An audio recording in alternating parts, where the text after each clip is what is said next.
Coucou les petits chats, aujourd'hui je suis contente de vous retrouver puisque je vais vous parler d'un livre de science-fiction.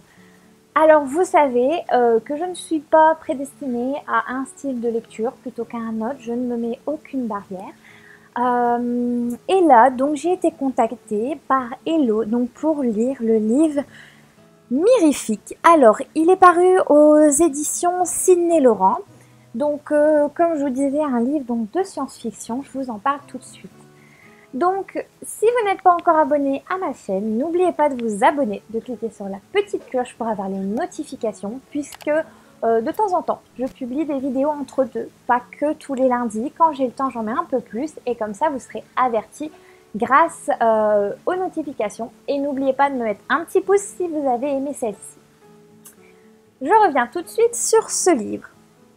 Alors déjà, il m'a énormément intriguée, parce que quand vous regardez la couverture, c'est pas banal en fait, c'est, je sais pas, et puis elle m'a énormément intriguée, la typographie, voilà, sans forcément lire beaucoup la quatrième de couverture, parce que maintenant, si vous regardez régulièrement mes vidéos, vous allez vite comprendre que je déteste lire les quatrièmes de couverture, puisque des fois on nous dévoile des petites choses qu'on n'a pas forcément envie de savoir tout de suite, qu'on veut savoir au cours de la lecture.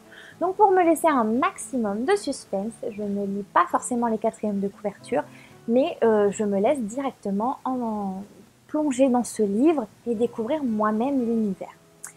Dans celui-ci, on va rencontrer 4 personnages à peu près d'une vingtaine d'années. Alors je ne me souviens pas de tous les prénoms, c'est ça. C'était Madison, Crystal, Edan et Damien. Voilà. Donc, 2 hommes, 2 femmes, parité totale. Il va y avoir une petite surprise, je ne vous en dis pas plus. Donc, déjà, le titre intrigue. Mirifique, qu'est-ce que c'est? Vous allez savoir tout ça dans le livre. Alors, il faut savoir tout de suite qu'il va y avoir une suite, puisque à la fin, c'est bien marqué fin de la première partie. Donc, le suspense, vous vous doutez bien, est à son comble à la fin de celui-ci. Donc il se lit assez rapidement, il y a exactement 220 pages et je l'ai eu à peu près en 2 jours. Il est à 18,90 € comme d'habitude, hein, je vous mets le lien dans la description si vous souhaitez vous le procurer. Alors donc ces 4 jeunes gens vont partir un peu dans une aventure un peu loufoque puisqu'ils vont être transportés par une machine dans le psychique de chacun. C'est-à-dire qu'une personne va être le meneur, c'est-à-dire que c'est un peu dans son cerveau, dans son monde où on va être envoyé. Voilà à peu près pour le résumer, pour faire vite, pour essayer de perdre personne. Et donc, les 3 autres personnes vont être envoyées avec le meneur dans son univers.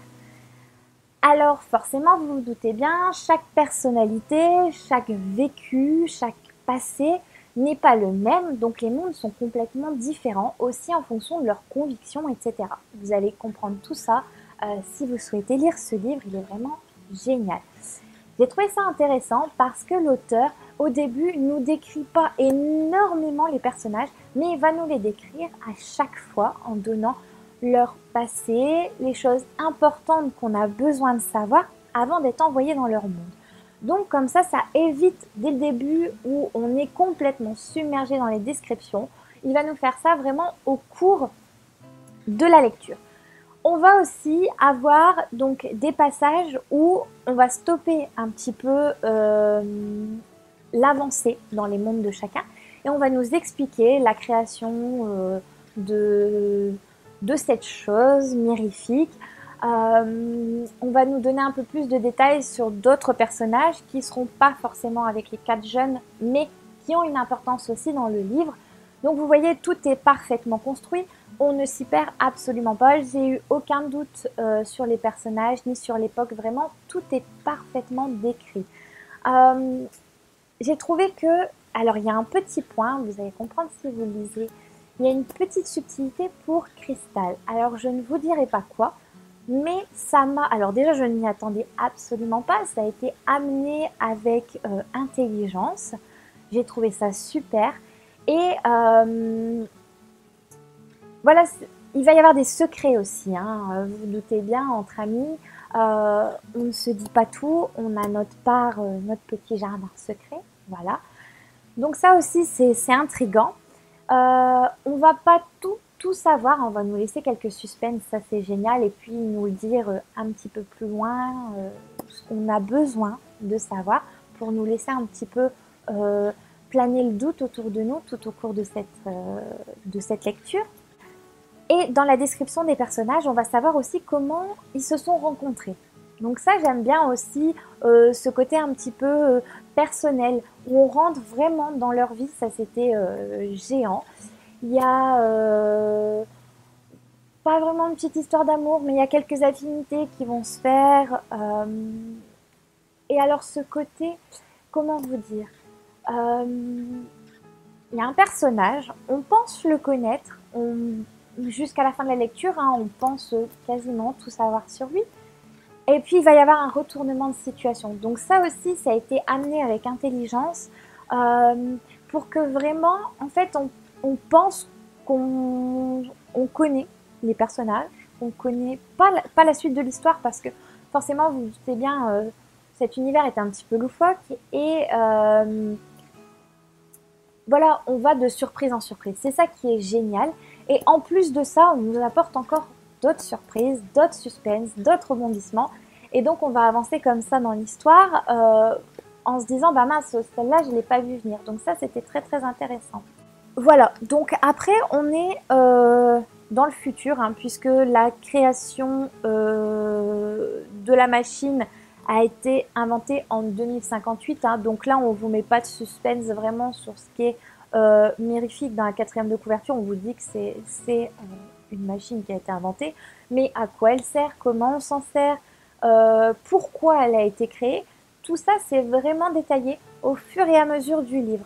Parce que je pense que si l'auteur nous avait tout donné, les détails d'un coup, sur pourquoi elle a été créée, comment elle fonctionne, ce genre de choses, si on nous avait tout donné d'un coup, d'un bloc, ça aurait été très lourd. Là, ça a été vraiment fait par étapes, ce qui permet de comprendre entièrement l'histoire et de pouvoir profiter aussi de chaque personnage sans être noyé sous les descriptions.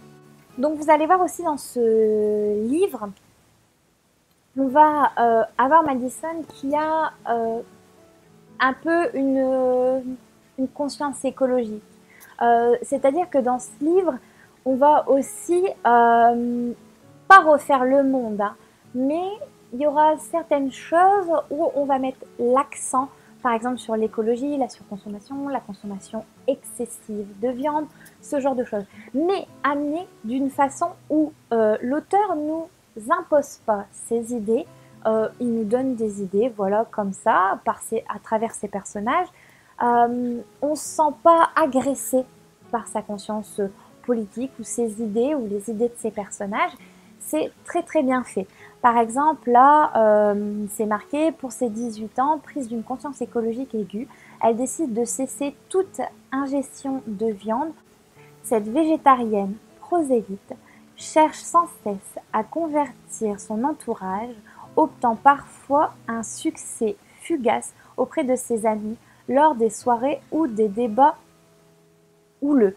Donc, vous voyez, on va parler donc non pas de végétarienne, mais de végétalienne. Donc là, il y a une petite subtilité. Pareil avec les véganes, etc. Tout n'est pas pareil. C'est-à-dire qu'un végétarien ne va pas manger de viande, de poisson. Et un végétalien ne va rien consommer qui vient de l'animal, ni rien porter d'ailleurs qui vient de l'animal, comme de la laine, du cuir. Tout ça, ils vont pas le porter, ils vont faire tout ce qui est coton, voilà, tout ce qui est végétal. Donc ça, c'était intéressant. Et après, j'ai aimé aussi dans le monde de Cristal, où c'est un peu l'inverse de notre monde. C'est-à-dire que c'est d'ailleurs un sujet d'actualité en ce moment. Et d'ailleurs, il y a un livre qui a été créé sur ça. Donc, j'ai trouvé ça rigolo de lire ce livre au moment où la question se pose. C'est-à-dire, je ne sais pas si vous avez entendu en ce moment où on se pose la question du patrimoine, pourquoi pas l'appeler le matrimoine. Donc en ce moment, voilà, c'est la petite question qui fait débat. Et si vous regardez bien dans l'histoire, etc., on parle énormément d'hommes, c'est-à-dire que les femmes ont été un petit peu oubliées. Et donc il y a un livre qui a été créé, je vous mets la couverture juste à côté de moi, où on va recenser les femmes de l'histoire qui ont été oubliées pour pouvoir les remettre à l'honneur. Voilà, donc ça j'ai trouvé ça intéressant. Et justement, dans le monde de Cristal, c'est les femmes qui dirigent, c'est-à-dire que les hommes, alors c'est un cliché, hein, je tiens bien à le dire, attention. Par exemple, dans notre monde actuel, il y a eu quelques petits soucis de femmes qui ont eu des mains aux fesses par des hommes. Et là, dans son livre, ça va être l'inverse. C'est les femmes qui vont mettre les mains aux fesses aux hommes, ce genre de choses. Donc, dans le monde de Cristal, tout a été inversé des débats et des polémiques que nous, on a eu dans notre monde. C'est-à-dire que, par exemple, Léonard de Vinci va être appelé Léona de Vinci. Gustave Eiffel, ça va devenir Gustavine Eiffel. Voilà, donc tout dans sa tête, tout a été repensé pour qu'en fait ce soit des femmes qui ont été célèbres et un peu moins les hommes. Donc ça, j'ai trouvé ça intéressant parce que c'est vraiment un sujet en ce moment qui est à l'honneur. Et du coup, j'ai dit c'est rigolo que l'auteur ait un peu en fait anticipé ce genre de choses, c'était génial. Donc voilà, en tout cas ce livre est très très intéressant. Comme je vous ai dit, hein, aucun souci sur ces histoires de conscience professionnelle, de conscience politique, etc. On n'est pas piégé comme dans certains livres, hein. Je vous avais parlé d'un livre sur l'écologie où là l'auteur nous a imposé carrément ses idées et on n'avait pas vraiment le choix. Là on est libre de penser ce qu'on veut, c'est juste voilà les personnages qui pensent ça dans leur tête. Et en tout cas, ça va souvent être un peu démonté par leurs amis. Ça, j'ai trouvé ça aussi super chouette. Voilà les petits chats, j'espère en tous les cas que la vidéo vous a plu. Vous avez aimé ce style de livre qui est un peu original. Et ça permet aussi de s'évader dans autre chose de nos lectures habituelles. C'était juste génial, je vous le conseille à 100%. Et merci encore 1000 fois à l'auteur de m'avoir fait confiance. Et en tout cas, je vous dis à la semaine prochaine les petits chats. Portez-vous bien. Gros bisous!